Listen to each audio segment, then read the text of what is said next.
Child, you've never seen Cinderella, Little Red Riding Hood, or Hansel and Gretel like this. If you guys are new here, my name is Ashley, and this is My Sweet Perspective, where I give my take on all things TV and movie related. And I am back to talk about the Grimm Variations anime that was released on Netflix today, April 17th. It's an anthology series based on the same fairy tales spanning 6 episodes. Each episode explores a different story with character designs by famed Japanese art outfit Clamp and animation by Wit Studio. Now, y'all, you've never seen it. You've never seen anything like this. Okay, I'm just gonna say these stories talk about reimagining or having a variation of something. I watched the first 3 episodes, so I'm halfway through. Now, I will be honest with you, the latter 3 stories I know about. I didn't know about the elves in the shoe or whatever. I do know about the Pied Piper, but I think that's episode 6. But honey, these first couple episodes.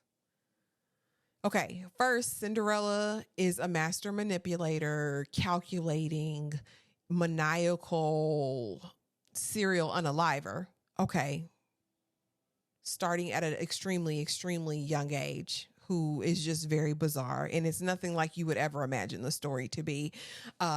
Little Red Riding Hood is pretty bad, eh? I gotta give it up to her, honey. They thought they were gonna play in her face, but they didn't. I really liked the concept of the wolf actually being a man, being a person, right? And not an actual wolf. It made so much sense to the story. And then finally, Hansel and Gretel. Now, I'll be honest with you, that story didn't make too much sense to me, but I'll give a kind of a brief, kind of spoilery overview of each episode. Yeah, because I just want to talk about it because I watched it today and I thought it was interesting. So, in the first episode with Cinderella, like I said, she is a serial unaliver, a demented child with dolls that I guess she imbues with the spirits of the people that she unalives. Is that a way I can say it? She unalives her dad. She probably unalived her mama, honey. And she goes on this long tail mission, I guess, with her stepsisters and stepmother, who the stepmom isn't really evil. The sisters are kind of evil, right? But the stepmom is really not that bad. It's just like she wants them to be her toys, her dolls, her playthings.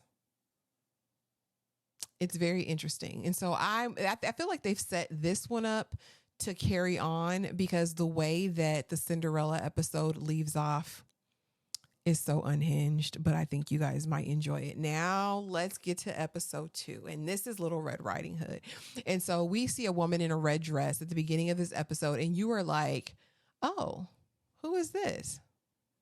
And honey, again, these are not for kids. And you know anything about Grimm's fairy tales, the originals are not really for kids, even though in this show, the brothers are telling these stories to their younger sister. And I'm like, it can't be these same stories. But anyway, we meet a woman in a red dress and she's on a date and she meets this man who seems like he's everything, honey. And next thing we know, they in the hotel, motel, Holiday Inn. All right, getting bucky naked or about to. And honey, he's a whole serial unaliver. You hear me? And it wasn't a game. And then we find out that they're really in this simulation and he's in this special group of unalivers. And that's what exactly, their mission and what they do. But since it's virtual, it's not giving him the same satisfaction of when he did it in real life. And so he's kind of snuck off the range and has decided he's going to go to the hood to find him someone he can take out in real life. Okay. And so he thinks he finds an easy victim, baby, but she's not the one. Little Red Riding Hood is the serial unaliver. When I tell you she had him up there like Dexter used to have his victims, if you watch the Dexter show. And I wasn't mad at her.